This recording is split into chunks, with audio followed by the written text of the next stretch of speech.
reanudamos las jornadas. Aprovecho para anunciaros que al término de la jornada que ahora vamos a acometer,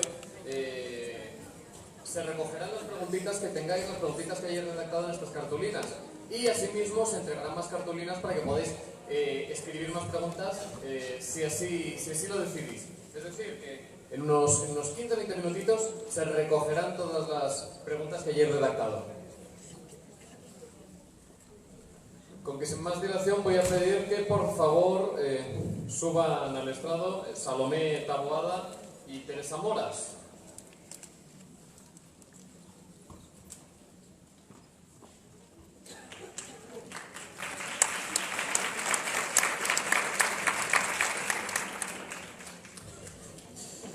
Bien, Salomé Taboada es psicóloga de ANSDA y tiene una dilatadísima experiencia relativa al trabajo con chavales con TDAH. A Teresa Moras ya la habéis visto antes y la conocéis de sobra. Es, como bien sabéis, la presidenta de ANSDA, la Asociación Nacional de Hiperactividad y Déficit de Atención.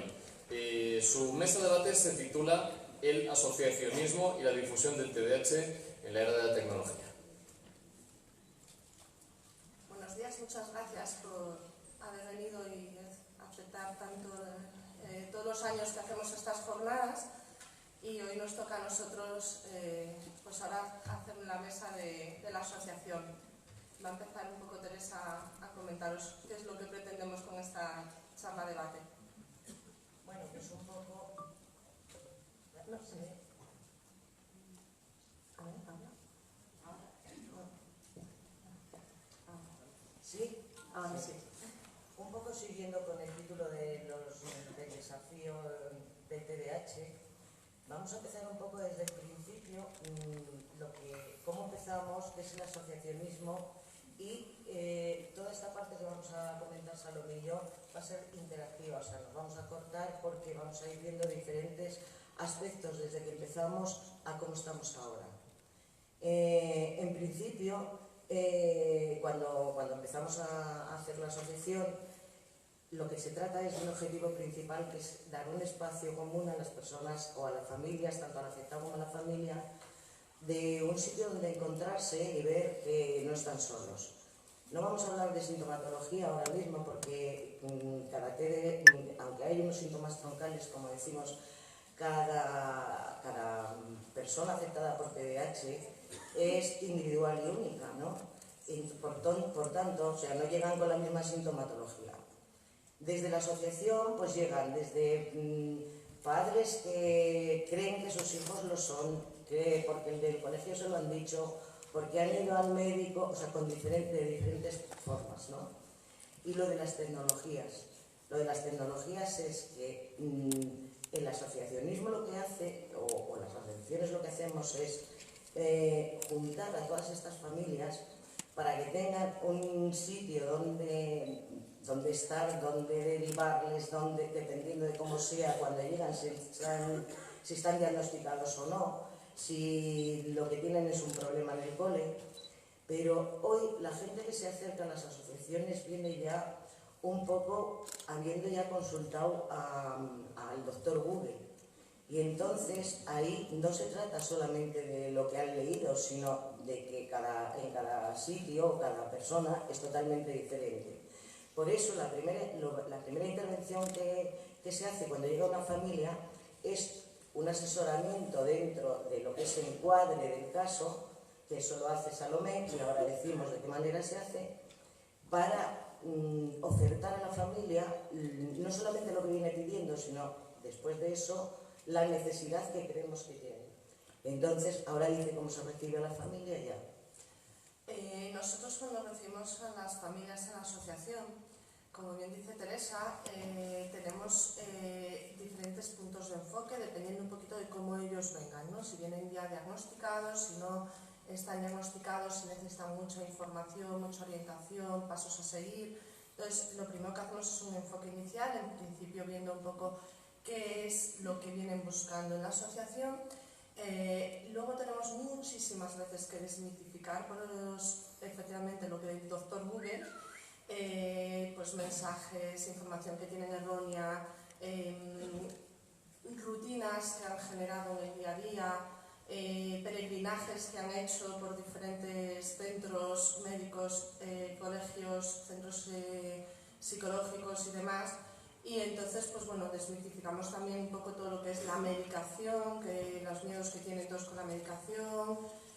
Intentamos orientarles hacia lo que son las necesidades básicas que ellos tienen en ese momento, desde un punto de vista multidisciplinar. Les orientamos no solamente de cara a la importancia del asociacionismo, de que pertenezcan a la asociación, de que pertenezcan a un grupo en donde se sienten arropados, integrados y partícipes para poder conseguir y lograr cosas como grupo, porque sabemos todos que de manera individual es muy difícil conseguir objetivos, y de manera grupal pues muchísimo más fácil, más viable que podamos ir consiguiendo pues ayudas para estos niños, ¿no? Entonces intentamos pues favorecer que ellos se asocien a la asociación precisamente para formar un grupo en donde podamos lograr pues mejoras para los niños con TDAH. Luego, por otro lado, les orientamos en caso de que necesiten un diagnóstico. Nosotros consideramos que es primordial hacer tanto el diagnóstico como el tratamiento multidisciplinar, ¿no? Entonces ahí le damos muchísima importancia a hacer un buen encuadre y una buena valoración psicológica, ¿no? Muchos padres vienen con valoraciones realizadas en diferentes centros que muchas veces o están incompletas o no tienen un fundamento claro, ¿no? O no traen las pruebas que se les ha pasado, no vienen ni registradas, vienen con una notita en un folio suelto en donde pone que es TDAH, pero no hay ninguna base de ningún tipo de test realizado, ninguna valoración. Muchas veces pues no van ni al médico, con lo cual pues, lo primero que hacemos es recomendarles pues, eso, la visita al profesional médico que considere tanto neurólogo y psiquiatra, y luego también pues, el realizar una buena evaluación psicológica, ¿no? Entonces, en donde podamos evaluar todos los factores tanto emocionales, cognitivos como atencionales, incluso en muchas ocasiones, luego lo veremos con el testimonio, detectamos otro tipo de trastornos de aprendizaje que han pasado muchas veces desapercibidos, incluso dislesias, TEL, trastorno de aprendizaje no verbal, depende un poco de la sintomatología que presenten los niños. Para nosotros es primordial ese encuadre, no solamente para el diagnóstico, sino posteriormente para el tratamiento. Es muy importante que el terapeuta que vaya a llevar a ese niño sepa exactamente cuáles son las dificultades, las manifestaciones, la sintomatología que presenta y las características que tiene ese niño. Si no sabe cómo ayudarle, porque no tiene ese informe, puede darle pautas a nivel general, pero nunca va a ser algo específico en relación a la necesidad que tiene el niño. A ver, la mayor parte de las familias que se acercan a la asociación, en principio, como nuestra nomenclatura primaria pone AMSHDA, ¿qué quiere decir? Pues como creemos que el TDAH es un síndrome, por ser un conjunto de síntomas, ahora este término se ha desechado, pues es Asociación de Niños con Síndrome de Hiperactividad y Déficit de Atención, que ahora ya no nos titulamos así, pero hemos conservado la nomenclatura. Digo niños como es la segunda letra de nuestra asociación. La mayor parte de las familias que vienen es con niños, ahora ya empiezan también adultos porque los niños crecen, como hemos dicho, después de 20 años. El mayor problema con el que vienen, bueno, son varios, pero el mayor problema es el escolar. Desde la asociación como desde la federación se han dado diferentes pasos para el reconocimiento del TDAH a nivel normativo. Dentro de la Comunidad de Madrid hay una normativa que no tengo muy claro si es de obligado cumplimiento, pero que en la mayor parte de los colegios no se está aplicando. Entonces, partiendo de que el mayor problema es en el colegio, no todos los colegios donde hay un TDAH, y hablamos tanto de los públicos como de concertados, es el espejo de lo que aquí se ha presentado en el colegio que colaboramos en esta jornada. Evidentemente, parte de todas las cosas que se han dicho es lo que pedimos: menos alumnos por aula, una serie de pautas que no solamente son no son económicas y precisamente se benefician todos los niños. Otra de las cosas que preguntan es si hay colegios específicos. Nosotros decimos que ni los hay ni los queremos, con independencia de lo que haya para tratar, porque lo que queremos es a día de hoy una educación inclusiva, que dentro de cualquier centro, que cualquier persona, porque la educación es obligatoria y gratuita por ley hasta los 16 años, tiene el derecho de ser atendido como en cualquiera de este colegio que se acaba de presentar. Pero evidentemente la cosa no es así. Entonces nuestra labor es, desde hace ya tiempo, presentarnos en el Congreso de los Diputados. Hemos tenido una moción en el Senado, se ha aprobado un proyecto no de ley, sobre todo para aquellos que, siendo un tratamiento multiprofesional, no tiene todo el mundo, tiene que comprar medicación, el tratamiento psicológico. Es una hucha, estos niños, vamos, una hucha no, un romper la hucha para hacer todo esto. Entonces, se aprobó en el 2011 lo de las becas al tratamiento del TDAH, pero por historias económicas, como en los últimos tiempos, el dictamen que tienen que tener los niños para ser perceptores de estas becas de tratamiento tiene que ir acompañado con la coletilla de una discapacidad, cosa que llevamos, la última intervención en el Congreso ha sido antes del Día Internacional del TDAH, y esperemos que para el año que viene se cumplan lo que nos han dicho para que seamos perceptores de pleno cumplimiento. Sí que es cierto que muchas veces, Teresa, estarás de acuerdo en que muchísimas veces no se nos oye, ¿no? Participamos y vamos a congresos y demás, pero ahora, por ejemplo, el día 26 de octubre, que se iluminó la Cibeles, hemos intentado y hemos comunicado a los medios de comunicación que se iba a iluminar la Cibeles, y muy pocos medios han hecho eco de la noticia. ¿Cuál es el motivo? Pues precisamente porque es un trastorno que no se ve. Entonces, como es un trastorno que no se ve y parece ser que está inventado, cosa que lógicamente todos los que estamos aquí estamos en contra y sabemos perfectamente que existe, pues de alguna manera pasa totalmente desapercibido. Entonces, la necesidad un poco de formar parte de las asociaciones, de formar parte de la federación, es poder hacer esa presión, hacer conciencia en la sociedad, ¿no? y la administración de que el TDAH existe, de que es un trastorno heterogéneo que, como bien han dicho nuestras compañeras anteriormente, pues tiene muchísimas manifestaciones y que no puede caer en el olvido. Entonces, un poco el motivo del 26 de octubre de haber iluminado las Cibeles es dar a conocer lo que es el trastorno. Y desde aquí os hago un llamamiento a todos para que en la medida de lo posible, desde las asociaciones, de manera individual o como cada uno pueda, colabore, participe, ayude a hacer consciente del TDAH, a que se nos oiga y a que podamos hacer un hueco a estos chicos y a estas chicas en la sociedad, y sobre todo que se les acepte tal y como son, con sus diferencias y con sus dificultades, ¿no? Y por tanto también con sus buenas habilidades y con todo lo que son capaces de aportar y que muchas veces cae en el olvido, ¿no? Se limita mucho a ver las dificultades que tienen, los problemas que generan, y se olvidan mucho de esa creatividad, de esas habilidades positivas que tienen, de ese empuje, de esas ganas, ¿no? De esa fuerza de voluntad que muchas veces se desinfla, pero que hay que intentar que siga estando a flote y que siga subiendo y que cada vez pues, vayan ganando en autoconfianza. Yo creo que cada año tratamos como en información como unas 300 y pico familias que vienen en información y asesoramiento, de las cuales yo creo que ni el 3% se asocian.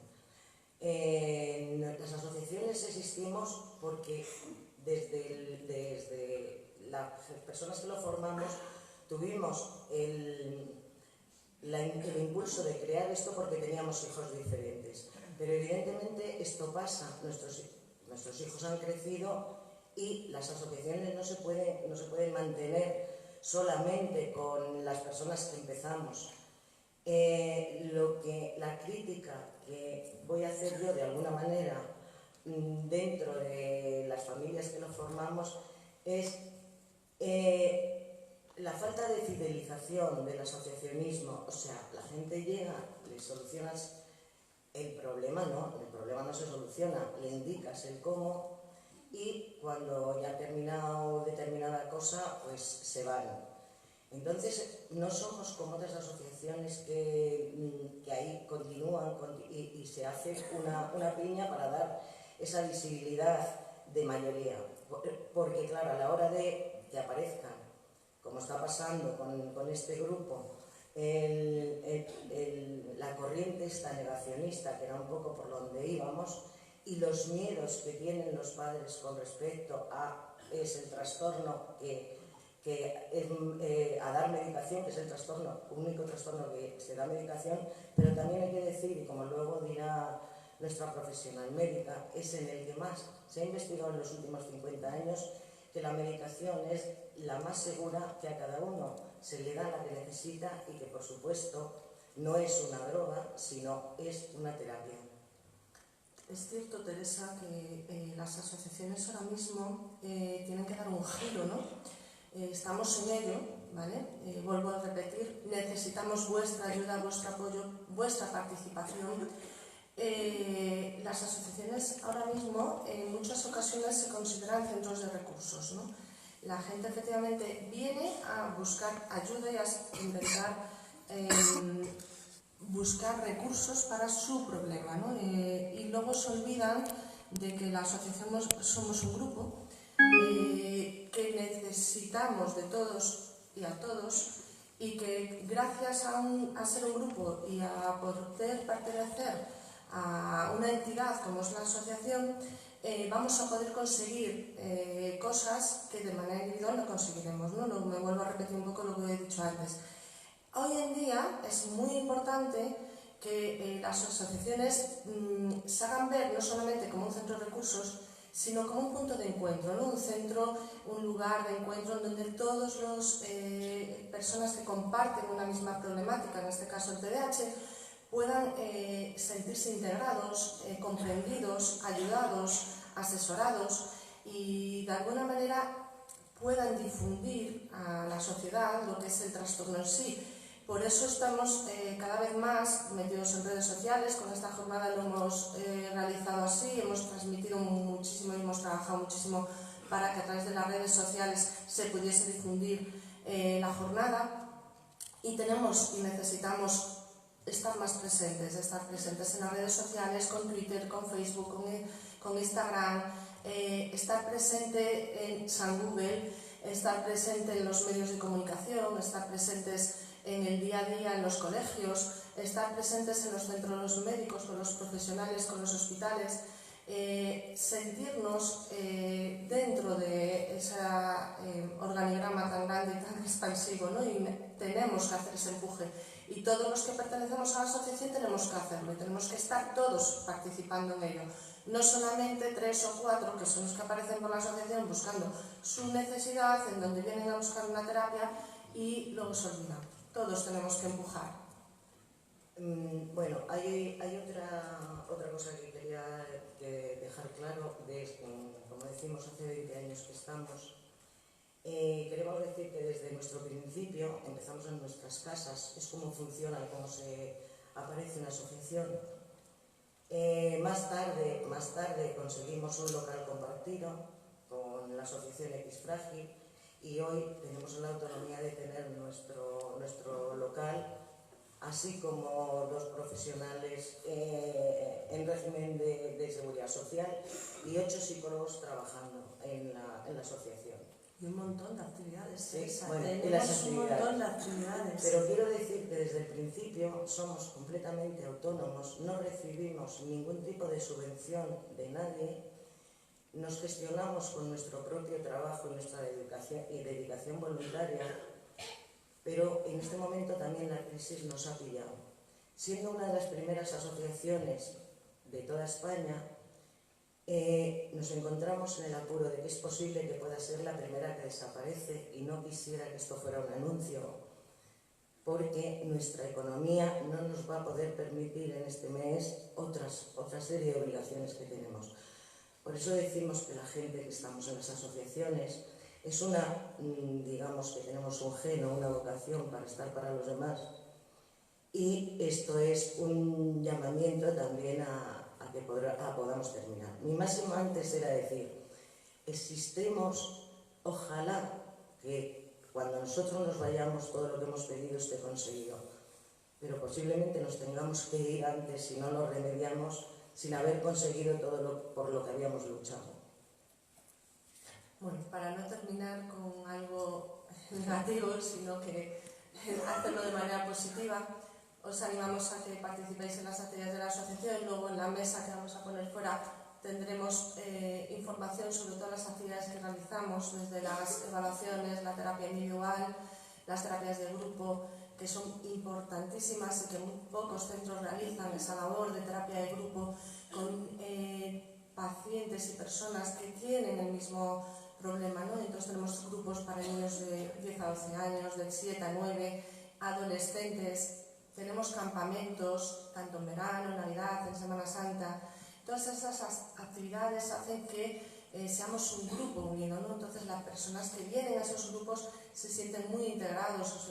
Damos pautas también a los padres en grupo. Ahora, la semana que viene tenemos una charla, coloquio con un experto sobre determinados temas. Todos los meses realizamos esas charlas y cafés con el experto. Os animamos a que participéis y a que sigáis empujando por y para el TDAH. Gracias. Gracias.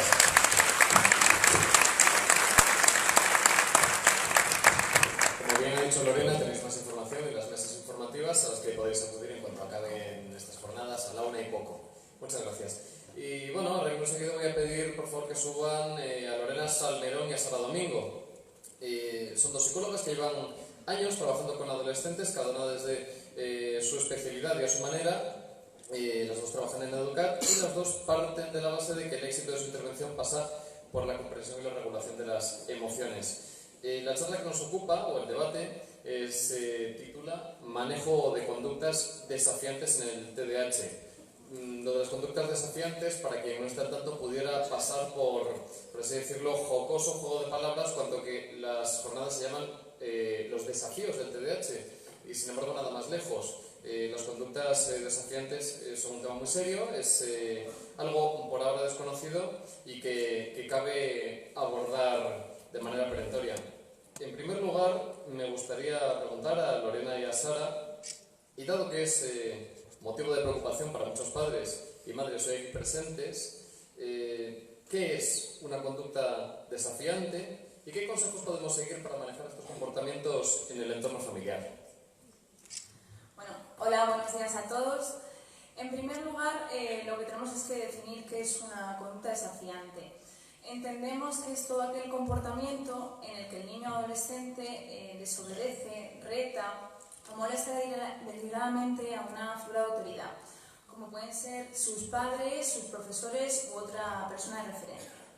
Ahora bien, aquí es importante distinguir que existe la posibilidad de que estas conductas se den de una manera más esporádica, en lo que estaríamos hablando de un perfil desafiante, o que estas conductas, en cambio, se conviertan en un patrón recurrente y repetitivo, con una alta frecuencia de negación y de desobediencia, en lo que podemos estar hablando de un posible diagnóstico del trastorno negativista desafiante.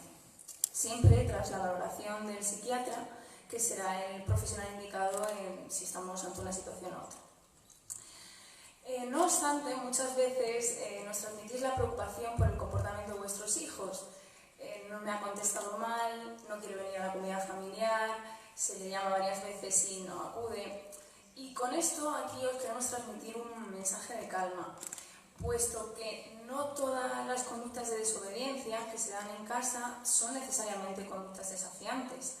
Y sobre todo que estas conductas desafiantes no tienen por qué dar lugar al trastorno. No debemos olvidarnos que en esta etapa de la infancia y sobre todo de la adolescencia hay una cierta tendencia a rebelarse contra todo aquello que suponga una autoridad.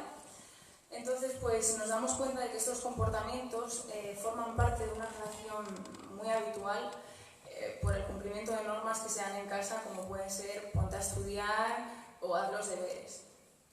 Ahora bien, ¿qué ocurre con los niños que tienen TDAH? Pues la realidad es que cierta sintomatología del TDAH facilita una alta comorbilidad entre las conductas desafiantes y este trastorno. Lo que vemos es que algunos síntomas, como son la impulsividad, esa falta de autocontrol, esa rigidez cognitiva y esa inmadurez, nos dificultan el manejo en el desarrollo de nuestros hijos. Entonces, bueno, aquí lo importante es que aunque ocurra esa impulsividad, ocurran esas características del TDAH, no debemos ser más permisivos en casa, sino al contrario, tenemos que establecer unas normas y límites claros para que lo entiendan en el contexto familiar. Bueno, buenos días a todos también. Estoy completamente de acuerdo con lo que comentaba Sara, y ahora es cuando surge la pregunta que muchos nos planteáis en las sesiones, donde nos preguntáis, bueno, ¿y qué puedo hacer para manejar estos comportamientos de mi hijo? ¿Qué pautas llevar a cabo? Pues en primer lugar, aunque sabemos que realmente es muy complicado, lo más importante es aprender a gestionar adecuadamente nuestras emociones. Y sobre todo, tener la capacidad de controlar ese impulso que nos impida entrar en el bucle constante de la confrontación. En otras palabras, evitar que interprete que de esa manera es capaz de alterar nuestra capacidad de gestión y sobre todo de sacarnos de nuestras casillas, ¿no? Porque de esa manera el mensaje que podría quedar es de que ese es el método para conseguir acaparar la atención. Como decía, esto muchas veces es muy complicado, somos conscientes, porque nos planteáis, bueno, pero es que si le contesto y trato de reprimirle, se enfada más, me desobedece más y al final la lucha es como imparable. Pero si le ignoro y no le contesto, entonces él lo que piensa o ella lo que piensa es que, bueno, pues se acaba saliendo con la suya y que gana la batalla. Yo creo que lo más importante aquí es alejarnos un poco de esa lucha de poder, de la sensación de fracaso o incluso de culpabilidad por pensar que el ignorar estas conductas nos puede llevar a una mayor recurrencia de ellas. Porque la realidad es que no es así. Lo que estamos intentando de esta manera es cambiar el foco y redirigirlo hacia aquellas conductas que realmente son positivas y que queremos que se mantengan. Entonces aquí tenemos una primera clave, que es no entrar en ese círculo vicioso de la búsqueda de argumentaciones y explicaciones y centrarnos en ignorar lo que no queremos que se repita y recompensar o elogiar aquello que sí queremos que se mantenga. Pero claro, para eso tenemos que hacer un trabajo previo y es establecer muy bien qué normas y qué límites queremos que imperen en el entorno familiar. Estas normas tienen que ser consensuadas por las figuras de autoridad que haya en casa y tratar de seguir siempre en la misma línea en el manejo o en la aplicación de estas pautas. Ahora, una vez que las tenemos bien definidas y bien delimitadas, vamos a transmitírselas en un tono claro, conciso, breve y sobre todo con una actitud segura y directiva, ¿no? También es importante aquí que una vez que se ha producido ese conflicto le demos el tiempo necesario para que consigamos bajar ese pico de ira y por tanto que sea capaz de rectificar esa conducta. Si eso se produce y rectifica, pues fenomenal, estamos en el momento idóneo para reforzarle y elogiarle por lo que está haciendo bien. Pero si no es así, entonces en este momento sí será el adecuado para aplicar lo que nosotros preferimos llamar una consecuencia negativa, comúnmente un castigo, que deberá ser inmediato, proporcional y sobre todo que se mantenga. Pero insisto, lo más importante es que la aplicación de esa consecuencia negativa no es incompatible con seguir reforzando en ese momento lo que sí está haciendo bien, en ese momento o incluso 5 minutos después, porque el objetivo es que si se está esforzando, que no destaquemos solo lo que está haciendo mal. Bueno, en relación a lo que comentáis de la vida familiar, de ese campo de batalla que es la vida familiar, lo que Freud llamó la psicopatología de la vida familiar. El otro día di con una cita que me hizo mucha gracia de Mark Twain, que decía: cuando yo tenía 14 años, mi padre era tan ignorante que yo apenas podía soportarlo. Pero cuando cumplí los 21, me parecía increíble lo mucho que había aprendido mi padre en 7 años. Bueno, sin desdoro de los problemas que efectivamente las compañeras han nombrado en relación a la vida familiar, no cabe duda de que estas conductas desafiantes también se producen fuera de ellas, se producen también en el contexto escolar y en concreto dentro del aula. Con que la pregunta obligada es ¿cómo pueden estos comportamientos influir en otros compañeros y qué consecuencias se puede llevar a cabo por medio del docente para controlar y reconducir la conducta de estos alumnos que alzan la cresta como gallitos y se lían a picotazos en ocasiones? Bueno, pues efectivamente estas conductas ocurren con mucha frecuencia dentro del aula y no solo es evidente que influyen en otros compañeros, sino también somos conscientes y comprendemos que si es muy complicado a veces manejarlas dentro de casa, más lo es si cabe en el colegio, ¿no? Lo que observamos es que se acaba produciendo una especie de efecto contagio de un compañero que tiene ese perfil desafiante a otros que no lo tienen tanto, ¿no? Y se acaba generando un clima que interfiere con el ritmo de la clase y que supone muchas veces el incumplimiento de las normas que deben estar dentro del aula, tanto por parte de un compañero como al final de un grupo de ellos. Muchas veces todo esto comienza con el típico ejemplo que vemos habitualmente en el que uno hace la gracia y otros la siguen, hasta que muchas veces nos encontramos con la desesperación del profesor cuando nos dicen que se acaba formando un pequeño complot en contra de ellos, ¿no? También es verdad que a veces vemos la circunstancia contraria y es que lejos de que otros compañeros alenten ese tipo de comportamientos, acaban produciendo hasta cierto rechazo por el conflicto que supone en el día a día y el malestar que provoca en la clase. Pero en cualquiera de las dos situaciones, cuando nosotros acudimos, por casos que tenemos en Educat, a los centros para hablar sobre ellos con los profesores y nos cuentan estas experiencias, el primer consejo que les damos es que busquen siempre ayuda, que busquen el apoyo del resto del equipo docente, del departamento de orientación, de la dirección y por supuesto de otros profesionales que trabajamos en el día a día con este tipo de comportamientos. Porque aquí lo más importante es que ese niño que es desafiante y que tiene este perfil perciba que trabajamos todos en equipo y que sobre todo las mismas normas y límites que van a imperar ahora en el contexto escolar se van a extrapolar a todas las áreas de desarrollo de su día a día.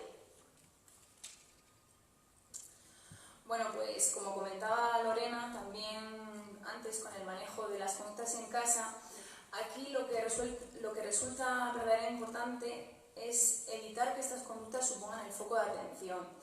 Si entramos en ese bucle de intentar recriminarle y de intentar que ceda en su comportamiento, corremos el riesgo de que este comportamiento se vea reforzado y esto puede ocurrir en edades más avanzadas.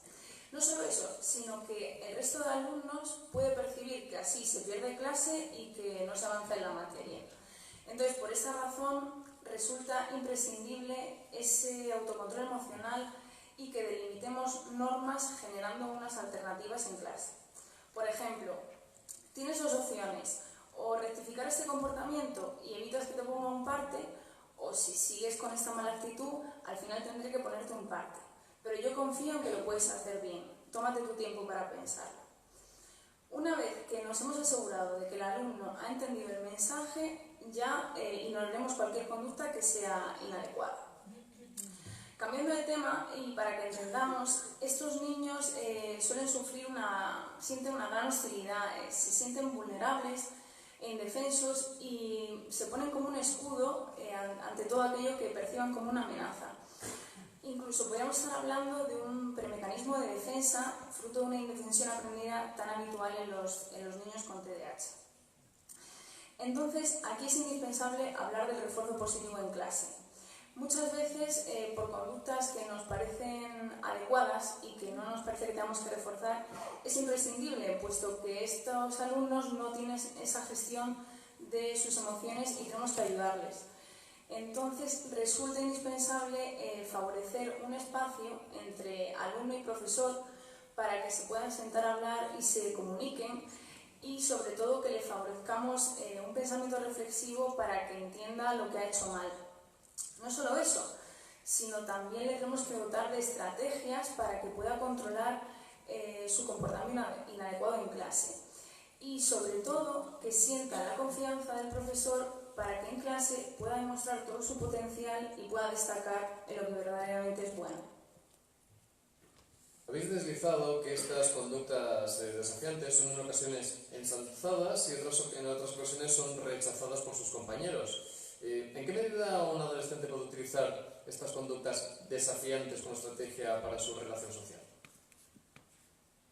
Bueno, así es. Podemos encontrar que estas conductas desafiantes pueden provocar ambas situaciones. Bien que se vea favorecidos ese estatus social porque sus compañeros ven que esas conductas son como actos de valentía, de seguridad. Pero por el contrario también vemos que estas conductas pueden generar un rechazo. No debemos olvidarnos que además del déficit de la gestión emocional, el TDAH va acompañado de dificultades en las habilidades sociales, fruto un poco por características inherentes al trastorno. Entonces, síntomas como son la impulsividad, esa mala gestión de la ira que tienen y esa inmadurez son muy poco aprobadas en esta etapa adolescente. Lo que nos encontramos en nuestro día a día, desgraciadamente, es que en nuestras intervenciones vemos que en ambos casos se pueden producir comportamientos de acoso o de bullying, siendo tanto en el papel de acosado como de acosador. Si bien es cierto que las estadísticas nos infieren una mayor incidencia de que los niños con TDAH son más víctimas de acoso en el contexto escolar. Claro, y ante esta posibilidad nos planteamos, ¿qué fue antes, el huevo o la gallina? ¿Las conductas desafiantes provocan el acoso o es el acoso el que provoca las conductas desafiantes? Pues lo que vemos en el día a día en nuestro trato con los chicos con TDAH o incluso sin él es que ahí se dan todas las posibilidades, ¿no? Tanto para cumplir el perfil de acosado como el de acosador. Si queréis empezamos por el de acosado, que como ha dicho Sara es el que mayor prevalencia tienen los niños con TDAH y vemos dos posibilidades. La primera es que algunos niños son molestados, acosados, violentados, por supuesto sin justificación alguna, como consecuencia de un rechazo grupal ante conductas que son poco aprobadas socialmente. Aquí no estaríamos tanto ante el típico ejemplo del niño que desafía al profesor, sino aquel que responde desproporcionadamente a otro compañero ante, por ejemplo, un balonazo no intencionado en el patio, ¿no? Y luego tenemos el caso contrario, en el que un niño que ya previamente es víctima de acoso, es acosado, acaba generando una serie de conductas que no se producen tanto en el ámbito escolar, donde más bien tiene una actitud temerosa, de retraimiento, incluso intentando pasar desapercibido, pero sí en el entorno familiar, con un comportamiento hostil, agresivo, desobediente, siempre como consecuencia de una elevada ansiedad y de una frustración que le está generando la situación que vive en el área escolar, ¿no? Esto desde luego nos está dando señales de alarma que no debemos pasar desapercibidas, por mucho que muchas veces pensemos que si es fuerte en casa lo será también en el colegio, ¿no? Y pasando al lado contrario, al perfil del acosador, lo que observamos es que niños o adolescentes que ya vienen con un perfil desafiante, donde esas conductas se mantienen también en casa, pueden empezar a observar que esos comportamientos les son beneficiosos también en el colegio. ¿Por qué? Porque al final les acaba generando cierto estatus de respeto, de valentía, y les permiten saltarse dentro del círculo social, ¿no? Si esto empiezan a percibirlo de tal manera que se va alimentando poco a poco, a lo mejor llegamos a la consolidación de ese perfil de acosador, haciendo que las conductas desafiantes se mantengan no solamente en la confrontación diaria con otros compañeros, sino también en esa necesidad constante de reafirmar ese personaje o esa identidad dentro del grupo. Y por último, también tenemos la posibilidad en la que un niño que es acosado también, que tiene un perfil de víctima, acaba interpretando equivocadamente que el modo en que se relaciona su compañero o su agresor es beneficioso y eficaz. ¿Por qué? Porque a ese otro niño le está generando respeto y apoyo por parte de otros. Entonces, bueno, ¿por qué no? Va a terminar pensando, si a él le funciona, oye, ¿por qué no va a funcionarme a mí? A lo mejor ese es el método en que debo relacionarme y soy yo quien lo está haciendo mal, ¿no? Si eso se desarrolla, estaríamos ante el intercambio de papeles, es decir, pasamos de ser el acosado a ser el acosador. Pero como conclusión, lo más importante no es solamente establecer estrategias para frenar el acoso o el bullying cuando eso se está produciendo, sino que lo más importante es dotar de herramientas que permitan dentro del aula generar una adecuada empatía, unas habilidades sociales óptimas y sobre todo generar un clima de confianza, de respeto y de comprensión dentro del grupo. Última pregunta. ¿Parece que alguna de estas conductas desafiantes, acompañadas de graves situaciones sociales, qué explicaciones encontramos a nivel emocional para que se lleven a cabo y sobre todo qué repercusiones creéis que pueden tener? Bueno, empiezo yo hablando por las repercusiones, por el final. No vamos a negar que esas repercusiones existen y que están ahí, ¿vale? Sobre todo si ese patrón no es intervenido adecuadamente en fases tempranas. Esas repercusiones pueden ir desde la consolidación del trastorno negativista desafiante hasta generar otros problemas de conductas a nivel social mucho más graves y más preocupantes, como puede ser una mayor probabilidad de caer en delincuencia, consumo de sustancias, etc. Ahora bien, sabiendo que esto es innegable, también vamos a aclarar que todo esto se puede evitar con la intervención profesional, sobre todo con el aprendizaje de las pautas y el manejo que deben llevar a cabo los padres y los profesores para conseguir al final intercambiar este tipo de comportamientos por otros mucho más positivos y que poco a poco vayamos haciendo que estos aumenten en número y en frecuencia, ¿no? Pero esas repercusiones no solamente son evidentes en los niños y en los adolescentes, sino que también hay que dar importancia a las repercusiones que tienen de cara a los padres. Porque el difícil manejo de los comportamientos o de los niños con perfil desafiante acaba generando no solamente ansiedad y frustración en los padres por las consecuencias que sabemos que tiene y por las interferencias que se producen en el día a día. Muchos que además tenéis otros hijos pequeños nos decís, es que lo está empezando a adquirir su hermano, ¿no? Y empieza a repetirlo. Pero también genera mucha culpabilidad, porque aparece el sesgo donde nos hace pensar, el sesgo que nos hace pensar que si no somos capaces de manejar esos comportamientos es que somos peores padres. Yo creo que aquí me gustaría dejar, antes de terminar, un mensaje en el que quede claro que eso no es así, que la realidad es que es muy difícil manejar este tipo de comportamientos y que como padres lo que necesitamos es altas dosis de paciencia, mucha constancia, establecer muy bien las normas y los límites, como ya hemos dicho, y gestionar bien nuestras emociones. Y esas son las principales claves para producir ese cambio que sin duda puede llegar. Bueno, ¿y a qué se debe? Pues encontramos diferentes justificaciones y teorías que abarcan desde causas probablemente genéticas, dificultades cognitivas o estilos parentales educativos excesivamente autoritarios o permisivos.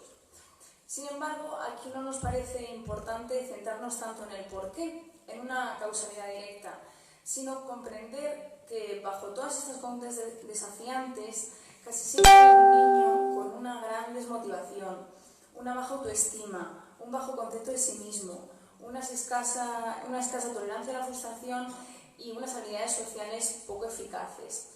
Y también en los casos, como hemos comentado anteriormente, los que cumplen un perfil de acosador. Por lo tanto, el mensaje que queremos transmitir es que lo que hay que trabajar es en lo que orbita alrededor de toda esta desobediencia y todo este desafío. No es solo en cómo se comporta o en lo que hace mal, sino en ayudarle a generar, sobre todo en esta etapa adolescente en la que se forma la identidad, un adecuado concepto de quién es y de quién puede llegar a ser. Muchas gracias por vuestra atención. Gracias.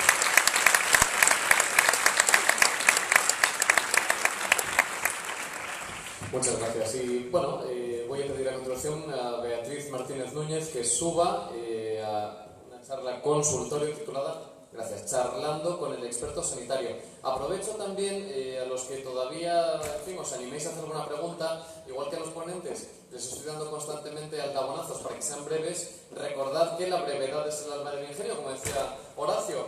Me estáis poniendo algunas preguntas que no me va a dar tiempo siquiera a formular, ya no os digo a contestar. Por favor, preguntadnos breves. Bienvenida Beatriz, cuando quieras. Buenos días a todos. Bueno, yo, como os han dicho, soy Beatriz y soy psiquiatra infanto-juvenil. Trabajo en un hospital, que además es un hospital pediátrico que muchos conoceréis. es el Hospital Niño Jesús y bueno, nosotros sabéis que atendemos a mucha población, ¿no? Somos un hospital además de referencia y por supuesto también atendemos a mucha población afectada por trastornos del neurodesarrollo. Bueno, he traído una presentación que Alberto me ha dicho que me va a ayudar porque no tenemos aquí el ordenador, entonces bueno. Cuando estaba el otro día yo pensando, ¿no?, que iba a traer a estas jornadas, porque bueno, tampoco pretenden ser unas jornadas para profesionales donde aquí vengamos a soltar un rollo, ¿no?, y hablemos de medicinas, hablemos del cerebro, aunque sí que como además le habían titulado a este espacio el consultorio, también quería traer pues, cosas que uno puede encontrar hablaba Teresa antes del Dr. Google, ¿no? Cuando los profesionales sanitarios estamos delante de las familias y de los niños y adolescentes que también usan el Dr. Google, no solamente los papás, encontramos muchas cosas en internet, ¿no? Que bueno, Alberto, bueno, yo habitualmente estoy bastante acostumbrada a que me traigáis una noticia como esta, ¿no?, donde se dice que el inventor del TDAH, casi como hay en el lecho de muerte, ¿no?, se desdice de haber inventado un trastorno ficticio, o incluso ya no solamente estas cosas que pueden formar parte, ¿no?, de lo que ahora ya se habla tanto del posmodernismo, ¿no?, de la posverdad, de las fake news, pero sí cosas incluso bastante más serias, como otras noticias, ¿no?, que incluso vienen ya de profesionales, ¿no? Hablamos de psicólogos o psiquiatras que ellos mismos en sus propias consultas les dicen este trastorno, algo que por supuesto hace bastante daño porque cuando vienen muchas veces los pacientes y las familias vienen muy desconcertados porque claro, un profesional de la salud les ha dicho que lo que les pasa a su hijo es culpa incluso de ellos, ¿no? Muchas veces nos habrán dicho o habéis escuchado que son niños mal educados, que siempre ha habido niños que se mueven y claro, hay una labor también por parte nuestra, ¿no?, una responsabilidad de los profesionales de poder desdecir y explicar por qué estas noticias, aunque vengan incluso de profesionales, este señor de aquí a la izquierda es un psicólogo que es catedrático de la Universidad de Oviedo, pues dicen cosas que realmente no son verdad y no están basadas en la evidencia científica, ¿no? Entonces, por ese motivo, le puedes dar cuenta, yo os quería aquí contar un poco, ¿no?, con apertura, que me transmitierais pues, cualquier duda, cualquier dificultad que os hayáis encontrado a lo largo del tratamiento, del seguimiento, hacia un diagnóstico, cuando ya tenéis el diagnóstico en relación al TDAH. Entonces, por eso mismo, bueno, pues sabemos que es verdad que el TDAH afecta al ámbito escolar, ¿no?, que son niños que a veces tienen problemas escolares, no solo académicos, porque muchos niños que compensan con una capacidad intelectual buena, incluso superior, no tienen fracaso escolar ni nunca tendrán malas notas, pero sí pueden tener problemas de integración con iguales o problemas en el aula, que sí que son importantes porque aunque no afecten a las notas, acaban afectando al desarrollo como individuo y a la autoestima de estos pacientes, ¿no? Entonces, ¿te puedes dar, Roberto? Yo os quería aquí traer, ¿no?, cómo el TDAH en los últimos años cada vez, si uno hace una búsqueda en condiciones, no en Google, sino en buscadores de referencia, incluso en el Google académico, uno acaba encontrando una evidencia científica que nos dice que hay un interés desde la comunidad científica de cada vez investigar y conocer más sobre este trastorno, ¿no?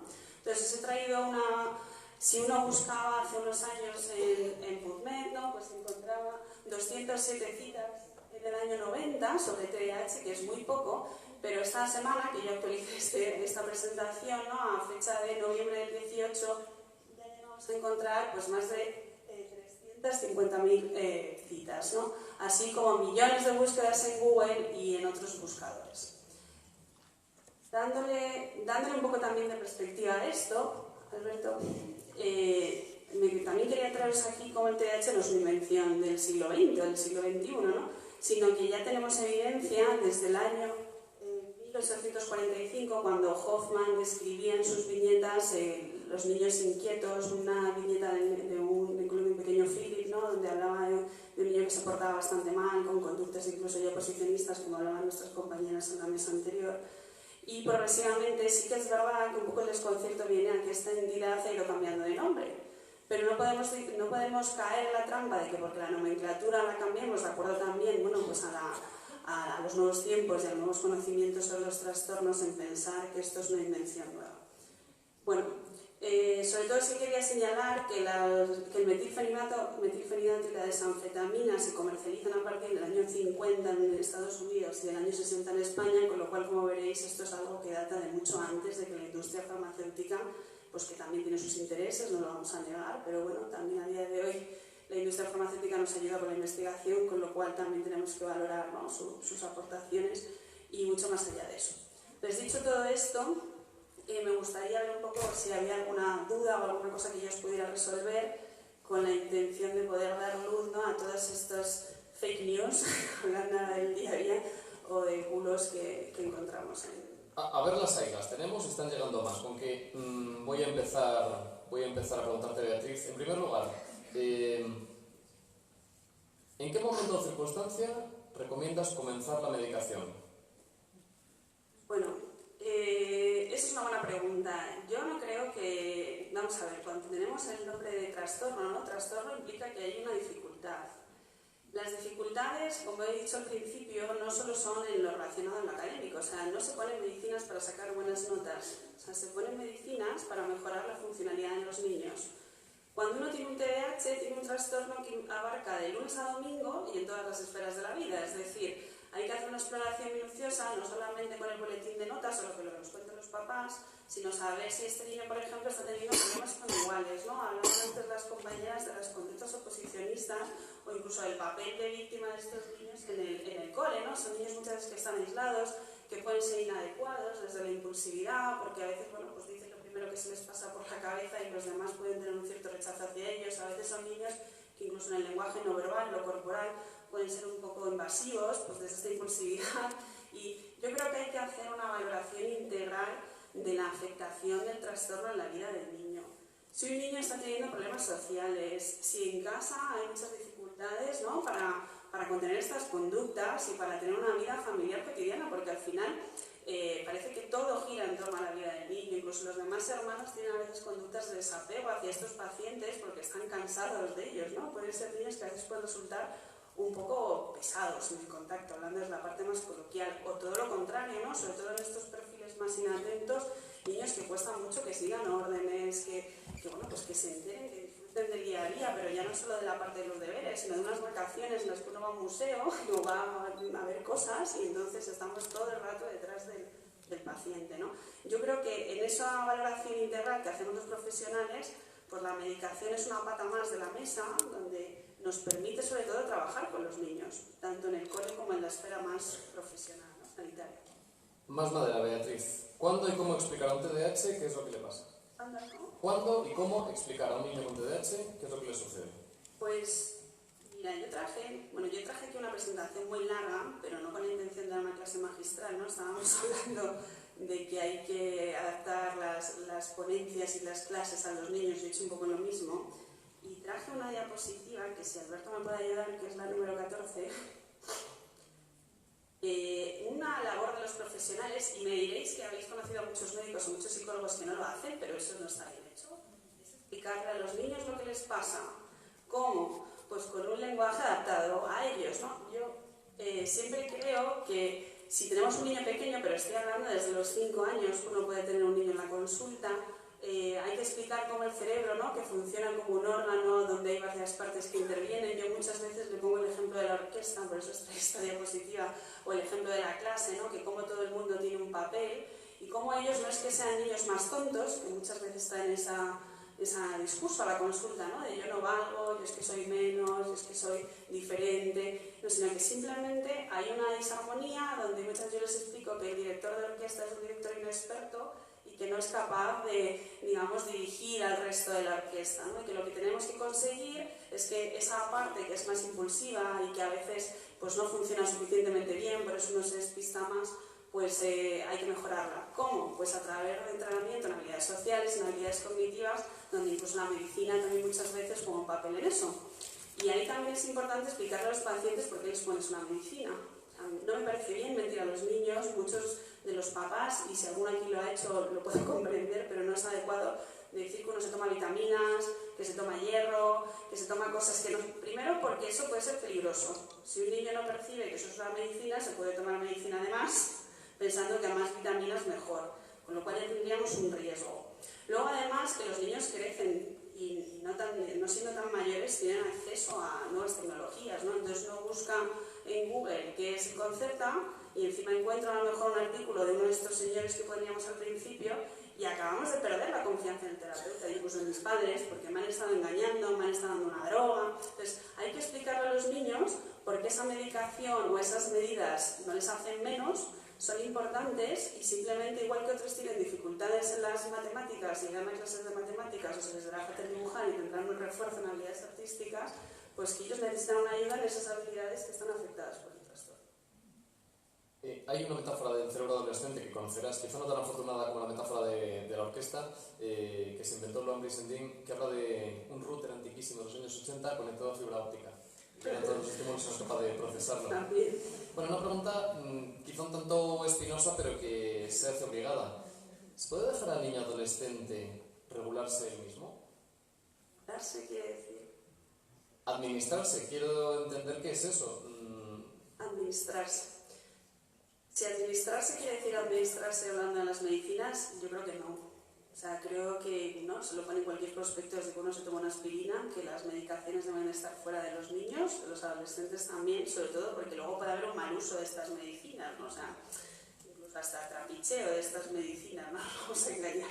Entonces yo creo que los papás, igual que uno se entera de dónde se va su hijo un viernes siendo adolescente y tiene una hora para llegar, una hora para, ¿no?, para salir, y una indicación de con quién sale y dónde va, aunque luego a veces pues es verdad que por el camino puede haber alguna trampilla, creo que los papás deben de supervisar estas cosas. Y creo que también, no es verdad que yo a veces, por ejemplo, en consulta, cuando ya son más mayores y sí que me dicen que no se quieren tomar la medicación, no me peleo con un adolescente empeñándome en eso, pero tampoco le doy de alta.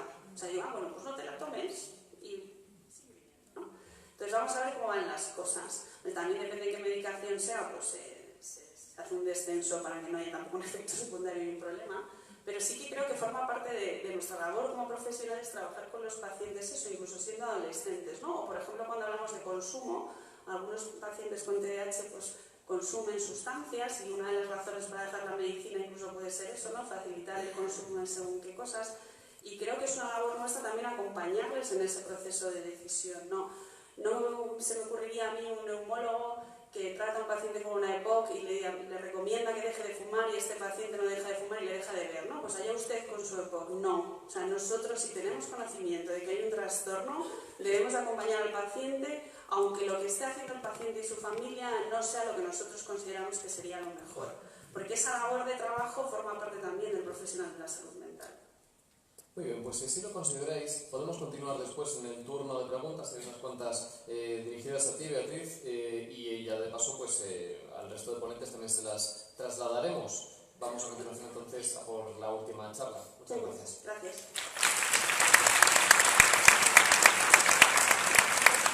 Y ahora voy a pedir por último que suba Isabel Ruiz Serrano, que es estudiante de grado de Psicología, fue diagnosticada con TDAH y nos va a hablar de su recorrido vital con TDAH.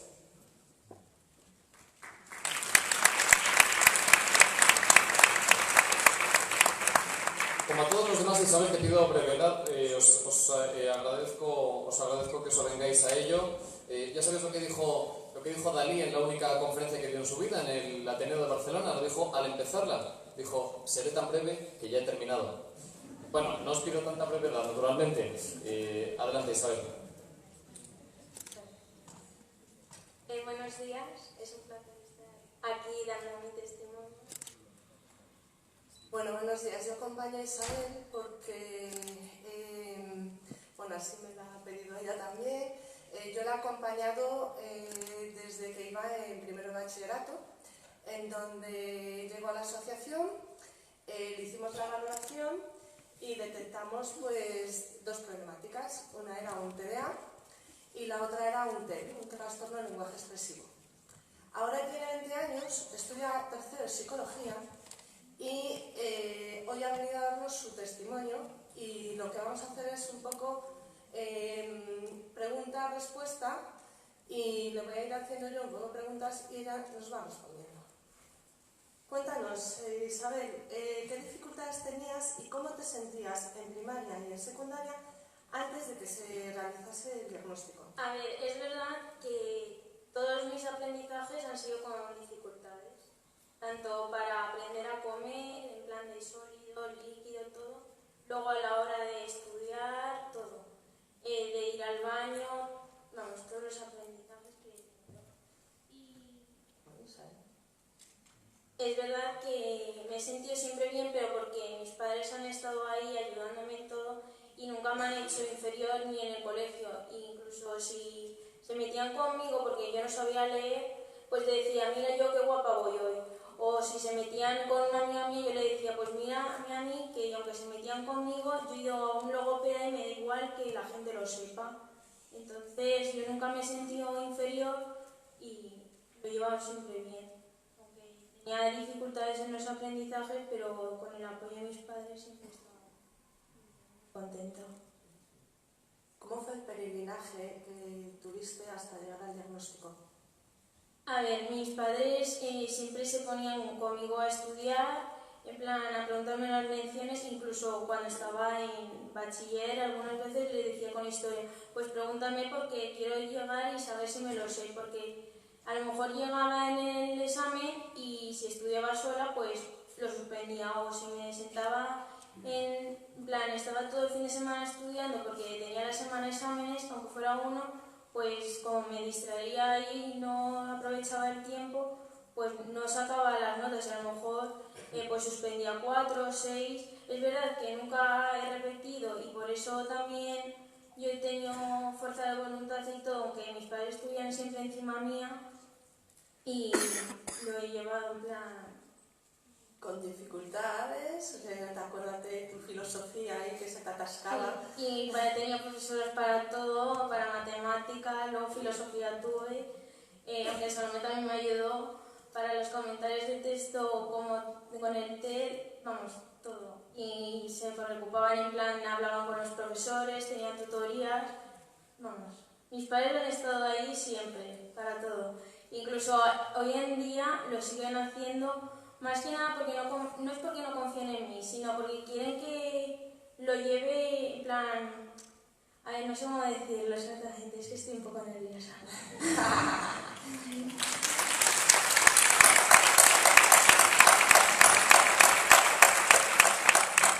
En plan, ay... Bueno, el apoyo que ha tenido sus padres ha sido enorme.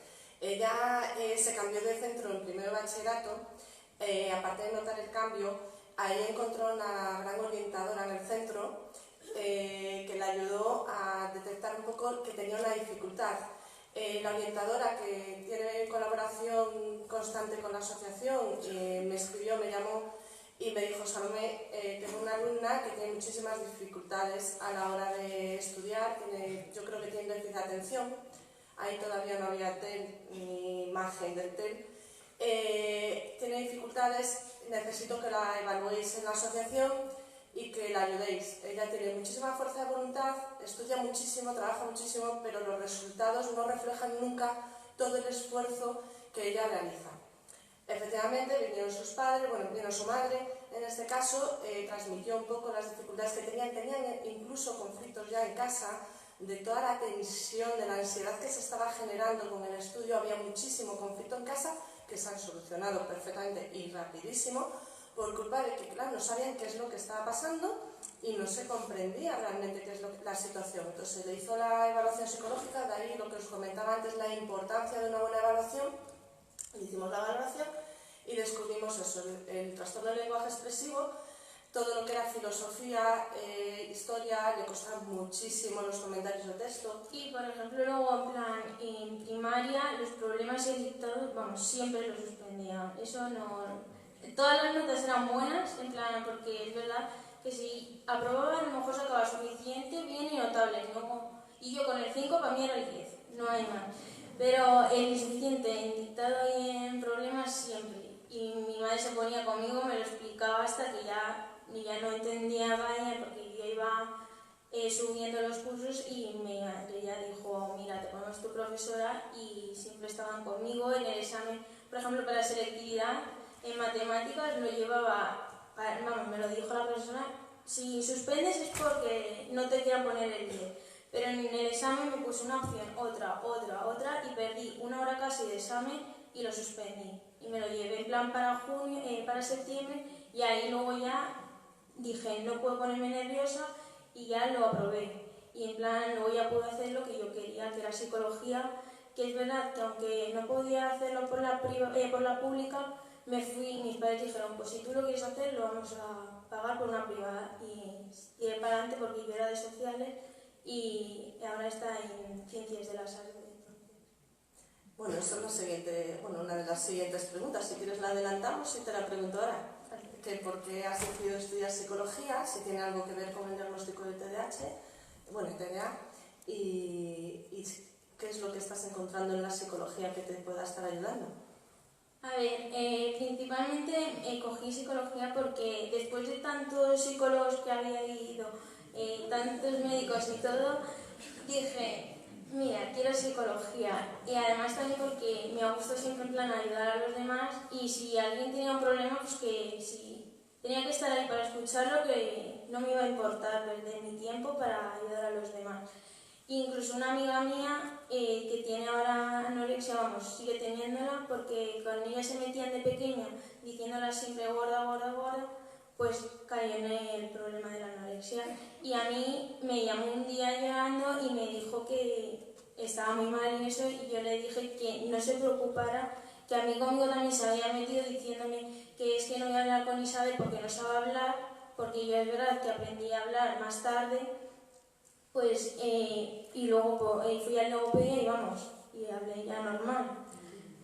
Y entonces yo le dije que mírame a mí, que no me importa en plan que me lo dijeran porque yo me iba a defender. Incluso si a mí alguna vez me han pegado, pues yo he pegado a la otra persona y decía, pues es que si a mí me pegan yo voy a pegar. Y luego no se lo decía a mis padres.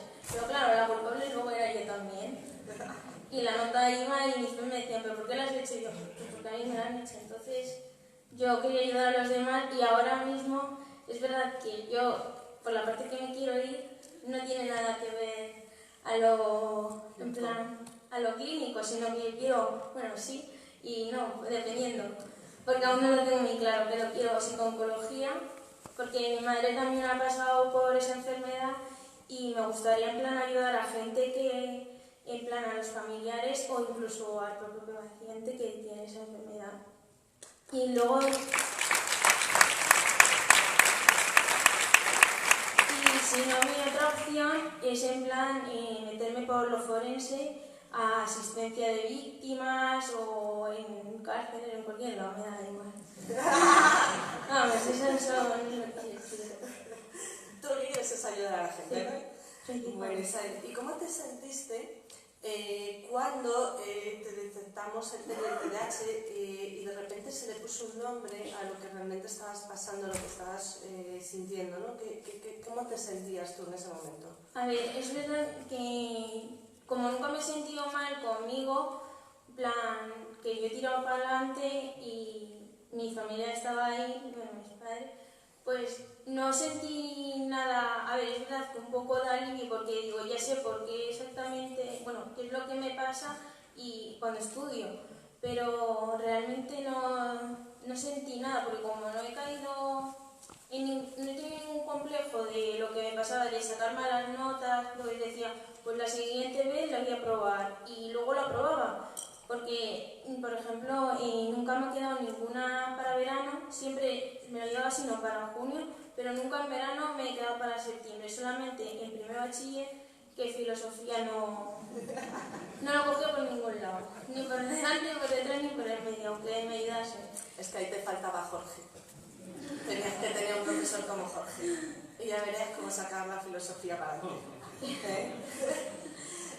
Y luego ya en bachiller igual también he aprobado todo, menos filosofía. Las 3 evaluaciones me las llevé para eso, que yo creo que me dijeron, pues como en selectividad vas a hacer historia, te vamos a dar ya por bien, por la que no tenga... A dejarlo por imposible. Sí, porque es filosofía.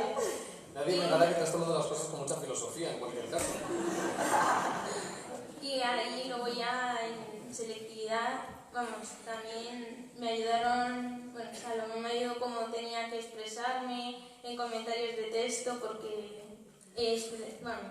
¿puedo adelantarme con lo que... Adelanta lo que quieras. Cuando entré al centro me hicieron mis pruebas de TDAH, de TDA, y estoy súper contenta como me lo hicieron y el trato y todo, vamos, no tengo ninguna queja, pero tampoco en plan ni del segundo colegio ni de nada, vamos, que los tengo ahí, que gracias a todos ellos, porque ahora soy la persona que soy realmente. Y bueno, lo que estaba diciendo. La persona que realmente eres ya lo eras antes.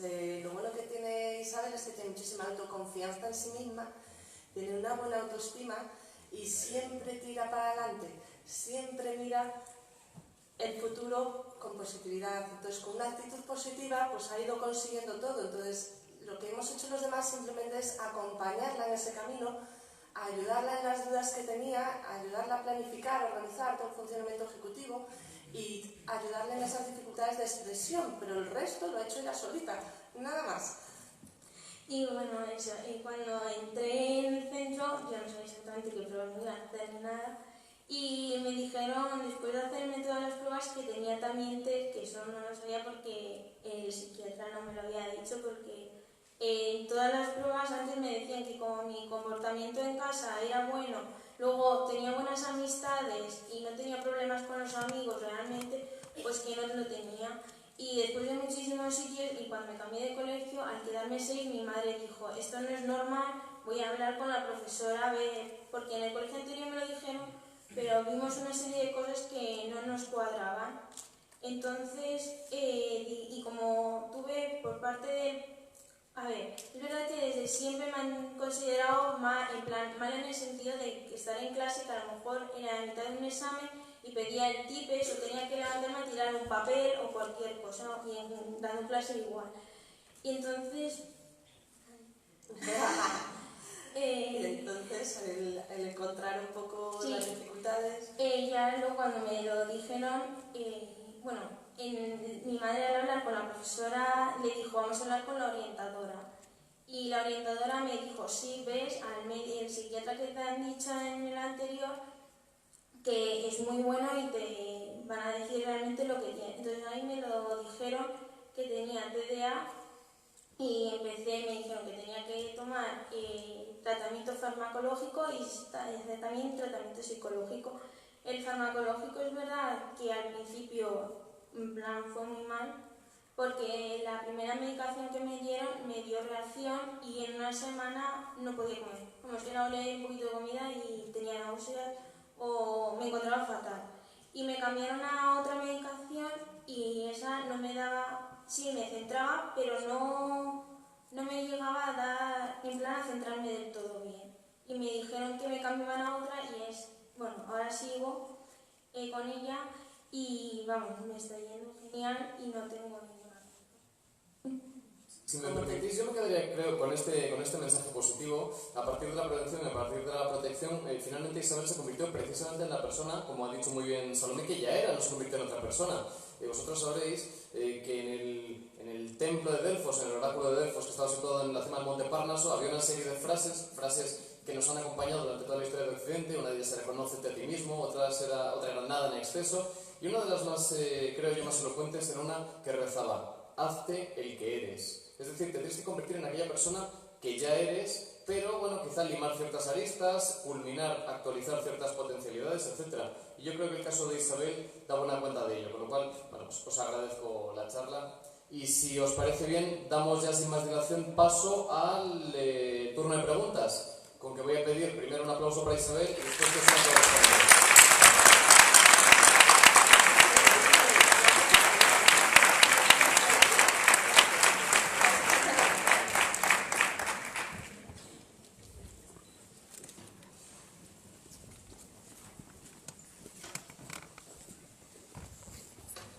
Las preguntas no cesan, esto es un río de dudas y no sé, en fin, yo sí os puedo prometer que acabaremos pronto porque en el hall os vamos a ofrecer un pequeño aperitivo, unos refrescos y tal para que ahí sigamos la conversación y también para que podáis asistir a las mesas informativas. Que me perdonen los ponentes por la descortesía de darles la espalda.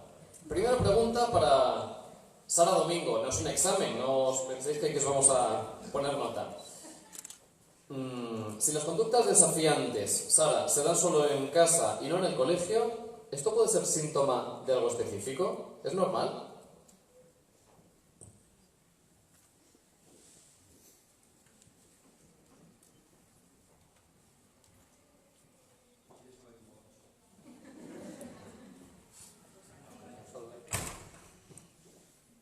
Hola, sí, se me escucha. Vale, pues sí que se considera normal.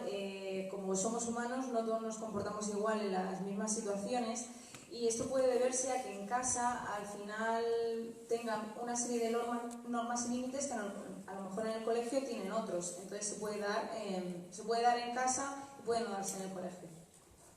Muy bien, te agradezco la brevedad. Pregunta para Beatriz Martínez. ¿Es cierto que las medicaciones anti-TDAH inhiben el crecimiento físico de los pacientes?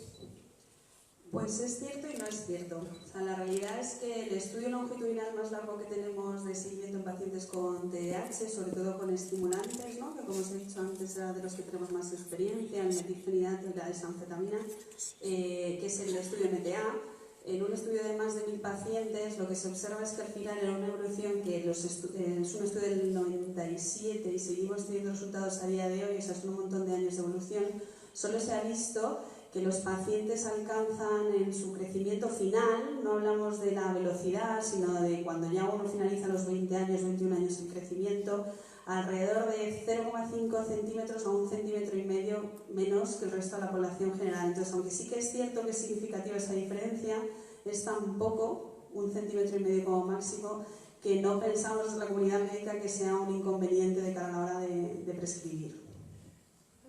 Muy bien, la siguiente pregunta va para Ángela Martín, orientadora del Velázquez. Un niño que está todo el día ensimismado en otro planeta, ¿es necesariamente, discúlpame Ángela porque había olvidado hacerte subir, ¿es necesariamente un TDAH inatento o podría pertenecer a otra categoría? Bueno, pues podría ser un TDAH inatento, exactamente, de predominante inatención.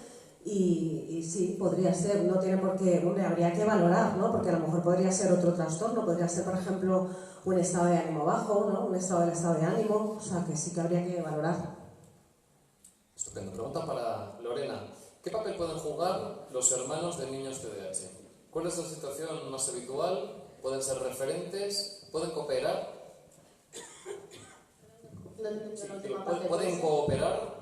¿Pueden ser referentes para estos chicos? ¿Pueden aprovechar esta relación fraternal? He abreviado porque es una pregunta muy larga. Vale. Por supuesto, los hermanos tienen un papel muy importante. Igual que hemos comentado que los padres, como figuras de autoridad, tienen que delimitar las normas y los límites, esas normas tienen que ser generales para todos los miembros de la casa, no solamente para aquel niño que es desafiante, y de esta manera también vamos a conseguir que se generalice. Y luego con los hermanos habrá que trabajar en esa cooperación, y esa cooperación parte también de la extinción de aquellas conductas que provoca el hermano, que es desafiante. Es decir, si tengo un hermano que me provoca constantemente, habrá que intentar que el otro no entre constantemente a ese trapo, ¿no? Es difícil, evidentemente, porque no dejan de ser niños y emocionalmente es complicado gestionarlo y bueno, sobre todo controlar el impulso.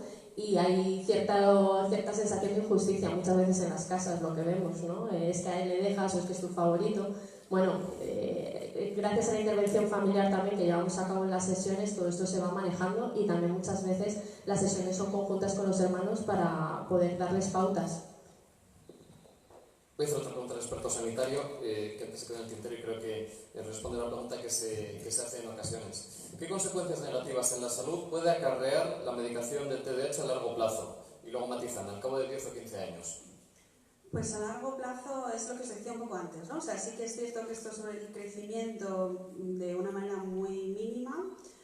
Otros efectos a nivel sistémico no hay, o sea, no se ha visto que haya daños en el hígado, en los riñones, ¿no? Que a veces estas cosas que os preguntan también los papás, de si hay que hacer analíticas de control en los niños, no se han visto efectos cardíacos, tampoco se han visto efectos respecto a la salud mental. Hubo mucha controversia, ¿no? Sobre si los estimulantes, sobre todo, podrían precipitar estados psicóticos, de esquizofrenia, ¿no? Porque sabéis que hacen efectos sobre la dopamina, ya se ha visto que tampoco, no hay más incidencia de esquizofrenia en los niños medicados respecto a los que no, respecto a la población general tampoco, o sea, tampoco es el TDAH un precipitante de este tipo de problemas, tampoco es un precipitante de otros tipos de estado del ánimo, ¿no? Se habló también del trastorno bipolar, no es el caso, Y en general a largo plazo no hay problemas, ¿no? Efectos secundarios, bueno, ya lo contó también Isabel, a corto plazo sí que se debe de elegir la medicación más adecuada para los pacientes, pero en esto del estudio MTA que os comentaba antes, que ya es un seguimiento de más de 20 años, no de 5 ni de 15, sino más de 20, es un perfil de seguridad. Esta pregunta es para el Colegio Velázquez y dice lo siguiente: ¿de qué manera se trabaja la autoestima con chavales con TDAH en el colegio? Bueno, es una pregunta muy extensa, muy general. Algunas de las claves las hemos apuntado antes en la conferencia. El trabajo con la autoestima con chavales que tienen TDAH y con otros chavales que no tienen TDAH es un trabajo que se tiene que hacer día a día. El refuerzo positivo, desde luego, es una medida fundamental. El poner el foco, como decíamos antes, en los aspectos que los adolescentes hacen bien, más que en aquellos en los que se equivocan. Apuntaba también mi compañera Inma antes, establecer objetivos a corto plazo, es decir, ir mostrando constantemente los logros que consigue el alumno y que el alumno, porque hablamos del colegio, el chaval, el adolescente, que él vea lo que va consiguiendo y que lo conciba de una manera realista, no buscar objetivos a largo plazo, que esté en un entorno y en un ambiente en el que se siente bien. Es decir, bueno, pues el trabajo, digamos, la pregunta es muy genérica, es muy general. Conseguir que el alumno esté cómodo pues es algo fundamental para que se aprecien los logros académicos y los logros sociales y personales. Esta pregunta es para Lorena y para Sara. Os lo voy a hacer de manera conjunta porque yo creo que está relacionada. Por un lado sería de qué manera concreta se puede frenar la conducta desafiante, la conducta opositora en casa. Y por otro lado, preguntaba si es diferente esto que hay que hacer si los chavales están diagnosticados y si no lo están. Es decir, si varía muchísimo. ¿Es diferente este manejo, el manejo de conductas desafiantes con los adolescentes con TDAH respecto a aquellos que no están diagnosticados? Contestamos las dos.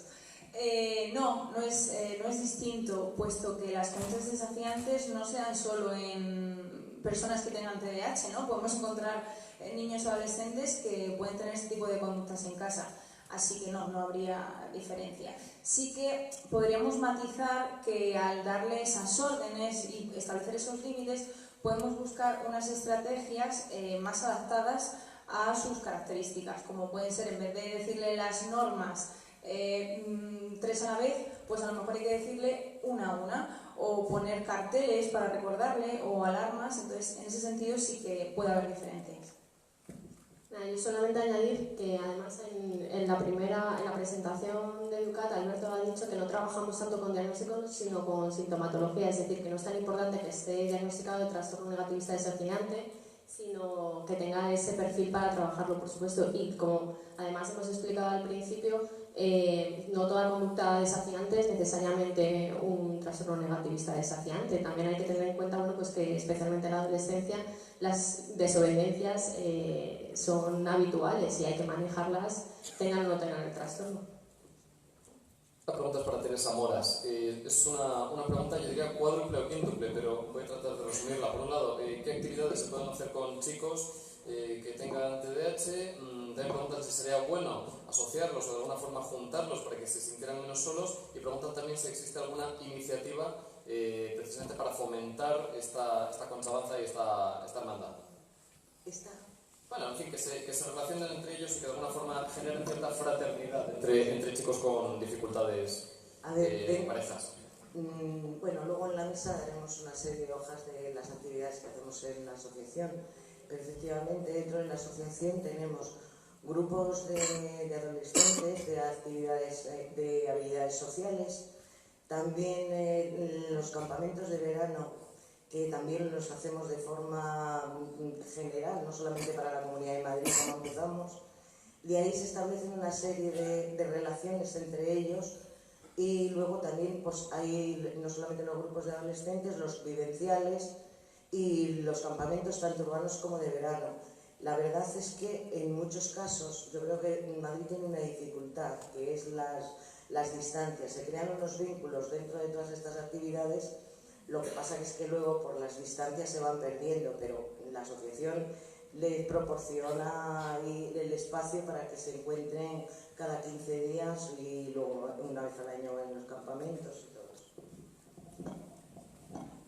estamos dispuestos y abiertos a todas las iniciativas que tengáis. Si tenéis alguna iniciativa para alguna actividad, llamáis a la asociación, la proponéis y nosotros, si hay margen de maniobra para poder realizarla, la realizamos.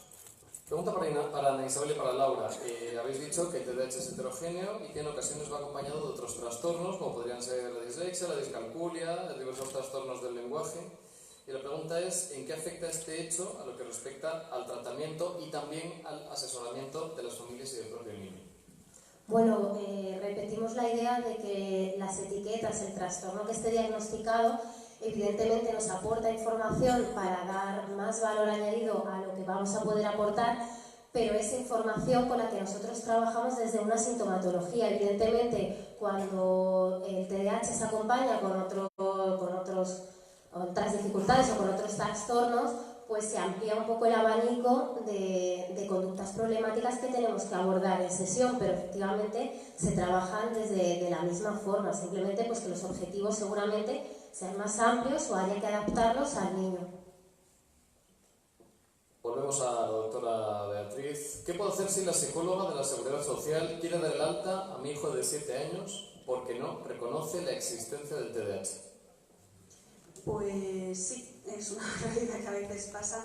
Si un profesional pretende dar de alta a un paciente y ustedes no están de acuerdo con ello, que además es algo a lo que uno en la Comunidad de Madrid tiene derecho, existe una canalización hacia otro profesional a través de la libre elección de la Comunidad de Madrid o incluso a esa figura que puede solicitar el médico de atención primaria, que es solicitud de una segunda opinión. Entonces, desde ahí, pero esto pasa en salud mental y pasa con cualquier especialidad médica, vamos, la canalización es la misma. Si desde el colegio sobre todo hay una alarma y vosotros veis que en casa el funcionamiento no es adecuado, yo sí que os animaría a pedir una segunda opinión. Otra pregunta, aprovecho, Beatriz. ¿Cuándo la medicación no funciona en un adolescente? ¿Cuándo? ¿Cuándo la medicación no funciona en un adolescente? La medicación puede dejar, una medicación que funciona y deja de funcionar, pero probablemente está relacionado con la dosis, porque es verdad que el crecimiento, sabéis que en pediatría los fármacos se ajustan al peso, entonces los chicos crecen y las medicaciones hay que ajustarlas. Habría que ver si el ajuste es posible, pues por los rangos también que se manejan en las diferentes presentaciones de los fármacos, o incluso puede ser una opción el cambio, ¿no? Porque también es verdad que a veces la escalada en el fármaco pues no es lo mejor, porque también a lo mejor estamos manejando unas dosis que podrían propiciar la aparición de efectos secundarios. Entonces, teniendo en cuenta que tenemos muchas presentaciones diferentes de fármacos en el mercado, la idea sería producir un cambio. Lo que no produce esta medicación es una tolerancia, que es algo que a mí en la consulta muchas veces me preguntan. No es una medicación como otras medicaciones que sí, de otras patologías, otros problemas, ¿no? Que cuando uno lo usa un determinado tiempo, el efecto me dices que se acostumbra. No, eso no hay ninguna medicación del TDAH que lo produzca, pero sí puede estar relacionado con la dosis. Pregunta para el Colegio Velázquez. El currículo actual que prescribe la LOMCE está basado en la adquisición de unos contenidos mínimos obligatorios. ¿Cómo dar respuesta a la diversidad cuando la evaluación se tiene que basar en un listado concreto y cerrado de criterios y estándares?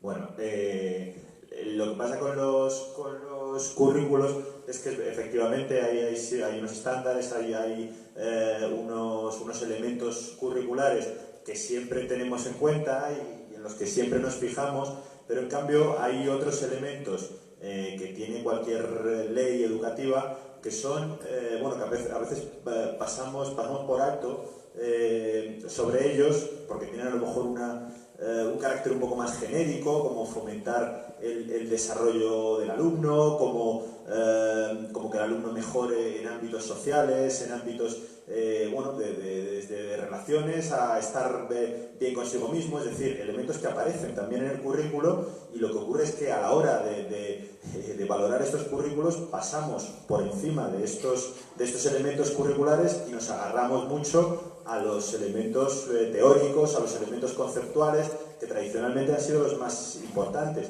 Entonces, desde luego, la manera correcta es casar unos y otros, es decir, estos elementos tradicionales, teóricos y conceptuales tienen que estar, pero vamos a centrarnos con todos los chavales, como decíamos antes, pero más con alumnos con TDAH, en otros elementos que son igualmente importantes o más importantes. También hay que tener en cuenta que la secundaria es una etapa obligatoria, es decir, que los 4 cursos de la ESO son una etapa obligatoria. Entonces, bueno, pues un poco aplicando las herramientas a las que nos referíamos antes, partiendo siempre del nivel del alumno, vamos a procurar que se mejore lo más posible, que se avance lo más posible y no perder de vista otros elementos que son igualmente importantes y que muchas veces se pasan por alto. De todas maneras, nosotros consideramos que es perfectamente posible, que se puede atender a cosas más idealistas quizás o que se salen un poco de lo tradicional y también al puro y duro conocimiento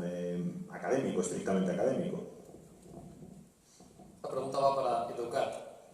¿Cómo manejar la relación familiar de un niño de 6 años con TDAH, sobre todo cuando hay reuniones familiares con el resto de sus primos?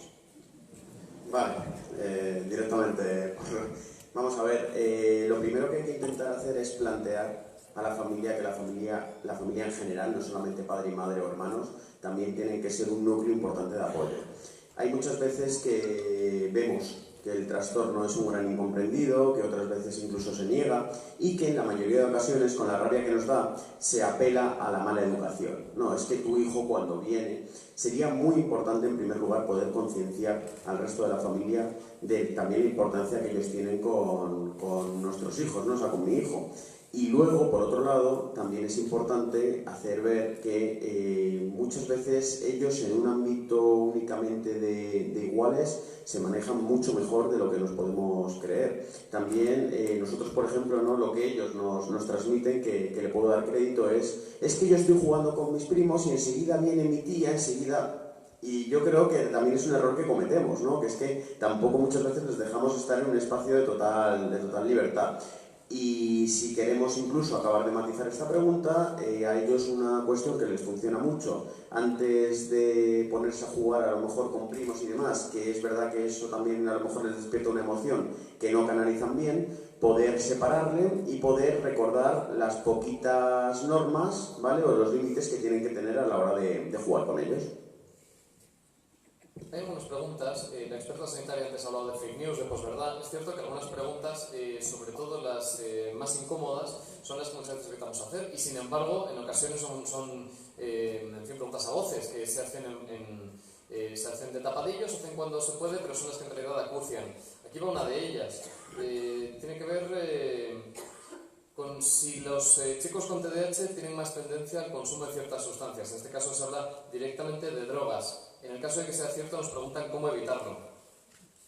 Pues hombre, eso sí está descrito desde 2 modelos. Uno es desde la inmadurez de la corteza prefrontal, que sabéis que produce el control inhibitorio del cerebro, ¿no? Entonces es verdad que si uno es más impulsivo, pues tiene más facilidad para engancharse a cosas, ¿no? También pasan no solamente sustancias, sino adicciones comportamentales, ¿no? Este problema que tenemos ahora con los videojuegos, el Fortnite, todos estos juegos que continuamente, ¿no? Están produciendo un feedback positivo y tienen un gran componente adictivo.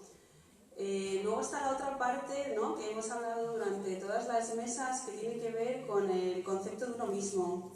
Si uno se siente un gran incomprendido y le castigan continuamente por algo que no puede controlar, le niegan que lo que le pasa sea un problema, le hacen creer el vago de la clase, el fracasado, el que no encaja, pues es verdad que eso, ¿no? Como cualquier otro, no solamente desde TDAH, sino como cualquier otro problema que uno puede tener durante el desarrollo de lo que será la personalidad en el adulto, pues genera una persona vulnerable que busca lo que se llama, ¿no? Desde las teorías de las adicciones, la teoría de la automedicación, y es que como no me siento bien conmigo mismo, tengo que buscar mi bienestar en una cosa externa que podría ser una sustancia. Entonces sí está descrito que los pacientes con TDAH pueden tener una predisposición hacia las conductas adictivas. Yo, personalmente, mi mensaje sería más desde la positividad, y es desde si uno hace algo en estas etapas vulnerables, ¿no? Cuando tenemos a la persona creciendo, cuando es un niño, cuando es un adolescente, y desde todos los escenarios, desde el escolar, el familiar, y con la ayuda del escenario sanitario, potenciamos que esas cosas no ocurran o se minimicen y encuentre el paciente un espacio de comprensión, yo creo que el escenario no es ese. pienso que es otro escenario diferente, ¿no? Y de hecho es así, en ese estudio tan largo que os decía el MTA, se ve que los pacientes que tienen ese apoyo, y también habla de los pacientes que reciben tratamiento, eso es cierto, recaen menos en esos problemas. Entonces, desde aquí yo mi mensaje no es ese, aunque uno lo encuentre en el Google. Me gustaría finalizar con 3 preguntas, pero son 3 preguntas muy abiertas que además no van dirigidas a ningún ponente y que creo que todos podríais responder a vuestra manera y desde vuestra perspectiva. Con lo cual las lanzo la primera y bueno, pues que la responda quien quiera. ¿Qué deberíamos hacer cuando el colegio y el departamento de orientación no quieren ayudar al alumno y lo único que hacen es limitarse a expulsar al niño de clase?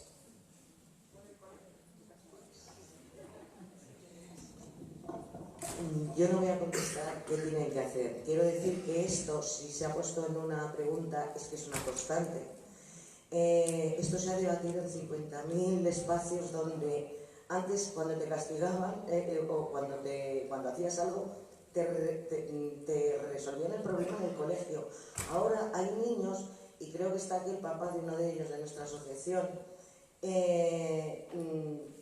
Fernando, que yo creo que todos los meses está 3 días en su casa.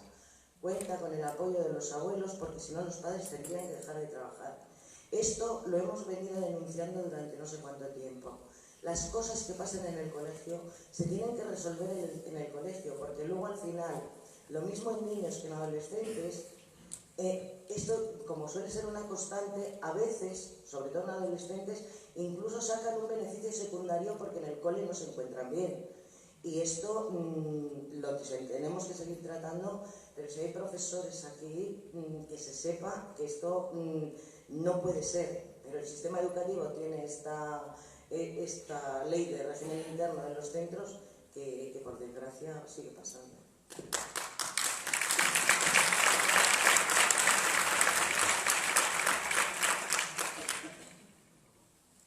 ¿Alguien más se anima a responder a esta pregunta? Pasamos a la siguiente. La siguiente va dirigida al Colegio Velázquez, pero creo que se podría responder, digamos, por más personas, ya que se pide la experiencia que se ha vivido.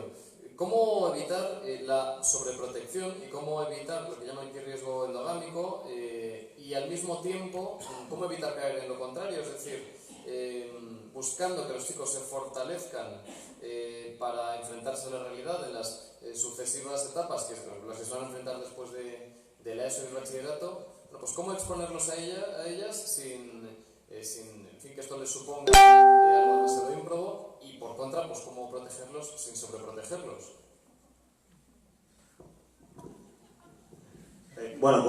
Contesto yo. Aquí está un poco lo que planteábamos antes en nuestra ponencia y lo que hablaba antes con un padre fuera, en la pausa del café. Es decir, es muchas veces un desafío dar con el correcto punto medio, es decir, no sobreproteger efectivamente ni pasarnos por el otro lado. Aquí lo hemos dicho gran parte, ¿no?, de los ponentes, el hecho de trabajar de cara a síntomas es fundamental, es decir, vamos a pensar en dar a cada alumno o a cada adolescente lo que necesita. Entonces aquí puede haber chavales que tengan necesidades grandes en un campo determinado y entonces pues en ese campo en concreto habrá que esforzarse más, habrá que incluso a lo mejor pasarse y dar una respuesta pues demasiado de estar encima y de ayuda, pero a lo mejor en otros campos los chavales destacan. Entonces pues por ahí se puede buscar una especie de vía de escape, una especie de que el chaval se sienta normal en el sentido estricto de la palabra, es decir, que no se sienta diferente, no estigmatizar también, ¿no? Me preguntaba un padre antes ahí fuera que cómo hacíamos para en el Colegio Nuevo Velázquez que el chaval que acude a él no se sienta estigmatizado, no tenga la sensación de que va a un colegio distinto. Nosotros no planteamos el Colegio Nuevo Velázquez como un colegio distinto, lo planteamos como un centro en el que se llevan a cabo una serie de medidas que ayudan, también como decíamos antes, a chavales con TDAH y otras dificultades de aprendizaje, pero que realmente lo que se hace da respuesta y ayuda a cualquier chaval, ¿no? A la hora de planteárselo al alumno, al alumno no se le debe decir, y hablo de nuestro caso, vas a ir a un colegio especializado en chavales que tienen TDAH. No, vas a ir a un colegio más pequeño, en el que van a estar más encima de ti, en el que se te va a enseñar a estudiar y te van a dar respuesta a cuestiones que se han planteado en otro sitio y no han obtenido respuesta. Es decir, esa es la manera. Y luego estar siempre en ese constante planteamiento de dar con el correcto punto medio, de no pasarnos ni por un lado ni por el otro. Bueno, aparte de lo mencionado, sí que es cierto que hay que entender que no hay un manual de padres, de cómo ser el mejor padre, qué hacer para no sobreproteger. Hay que tener en cuenta las circunstancias concretas, pero también entender que la educación, o uno de los pilares fundamentales de la educación como padres, es mostrar siempre confianza hacia la persona y demostrando que él también puede conseguir, él o ella puede conseguir salir y llegar a la hora, pero para eso también le tenemos que dar ciertas responsabilidades que justamente luego ellos sean capaces de corroborar. ¿Que alguna vez los padres, madre, vamos a sobreproteger? Sí. ¿Y por eso somos los peores padres del mundo? No. Siempre tenemos que estar con la vista atentos a qué cosas hay que mejorar, pero por supuesto yo miraría más a tener en cuenta que voy a darle apoyo incondicional y que pase lo que pase, voy a estar aquí, más que tanto la propia etiqueta que pueda asumir un padre o una madre. Bueno, y pasamos a la última pregunta. Y yo voy a poner solo una nota. Los niños tienen que aprender a frustrarse. Si nosotros les sobreprotegemos y les quitamos las piedras del camino, los niños no aprenden. Ellos tienen que tropezar para aprender y tienen que levantarse y seguir adelante. Lo que no podemos es sobreproteger apartándole las dificultades del camino. Aprende frustrándose.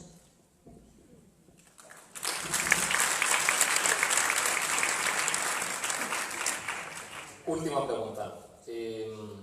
¿Cómo se puede informar, cómo se puede dar esta información a los institutos para ayudar y preparar a los profesores y para que dispongan de técnicas y de pautas? Bueno, creo que esta pregunta es muy importante. El conocimiento del TDAH por parte de los profesores yo creo que es como el valor al recluta que se le presupone y sin embargo en muchas ocasiones ese conocimiento brilla por su ausencia. Yo naturalmente como docente me siento concernido y me siento interpelado por esta cuestión. Creo que en este caso convendría que todos o casi todos trataseis de responder a ello. Bueno, como tengo el micrófono, aprovecho. Lo cojo yo. Desde la asociación nosotros damos formación e información a los padres, a los profesores y a cualquier otro profesional que esté interesado en el TDAH.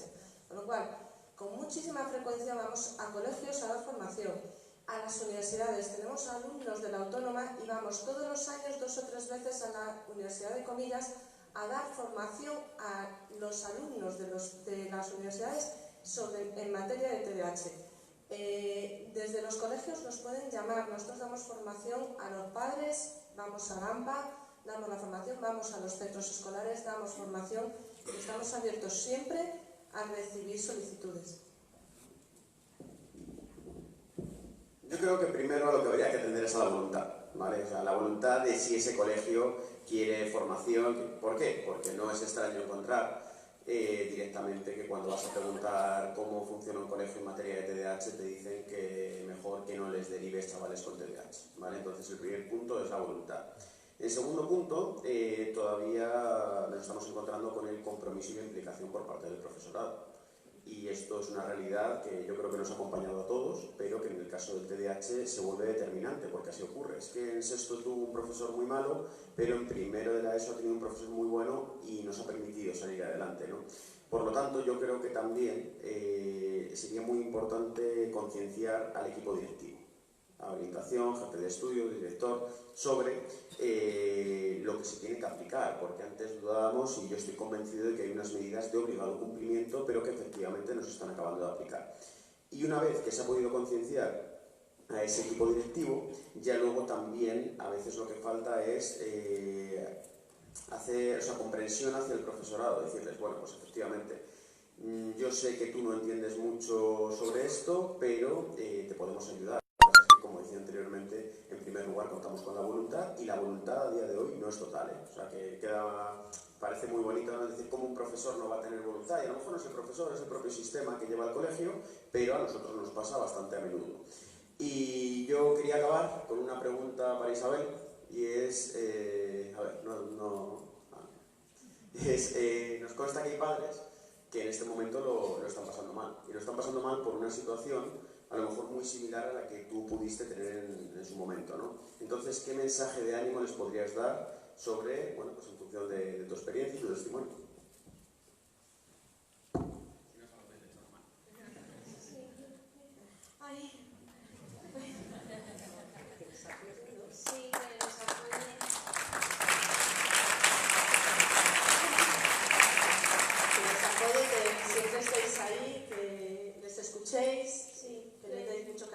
Sí, porque es lo más importante, escucharles, en plan, porque a lo mejor hay gente que no les apoya, en plan, no les dice, no, como que sientan el cariño de sus padres que les quieren un montón, y aunque a veces nosotros, yo hablo por mi parte, yo como mis padres como me tenían muy protegida también al ser hija única y todo, pues como que a lo mejor, no sé, yo recibía como que la sobreprotección como algo como que no, sí, como negativo. Y es al contrario, sino que cuando yo incluso hablo con ellos, lo reflexiono y digo, si es que es por mi bien, pero como que somos un poco los hijos a veces egoístas en el sentido de que no decimos lo que queremos a los padres y el apoyo que nos dan y no les agradecemos todo lo que hacen por nosotros. Y no sé.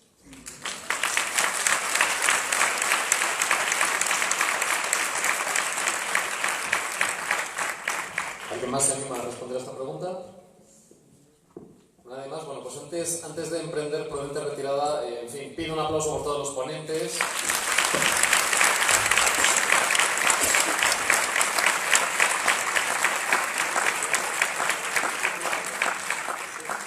Esto no estaba preparado.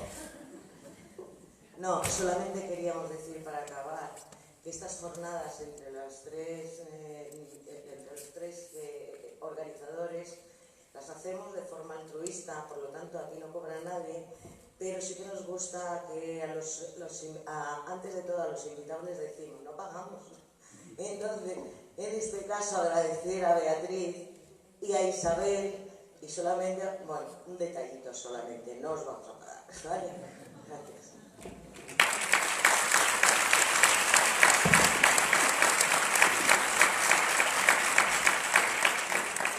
Bueno, os decía que antes de convocaros a las mesas informativas y al humilde aperitivo al que os vamos a invitar, pues me permito invitaros ya a las jornadas, serán las 7ª, que celebraremos el año que viene. Naturalmente os esperamos aquí y por último, bueno, pues os agradezco la asistencia.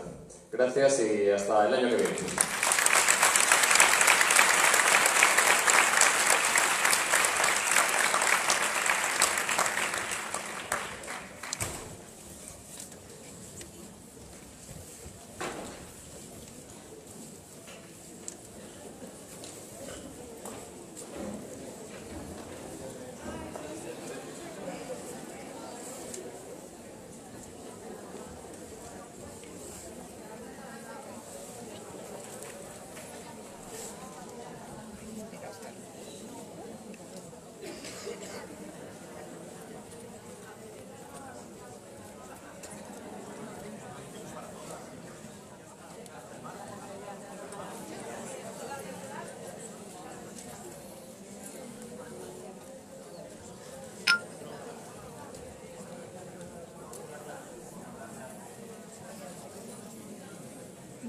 Son anteriores a ti, yo creo.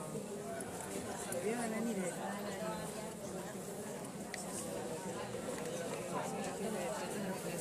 Que no se debe etiquetar.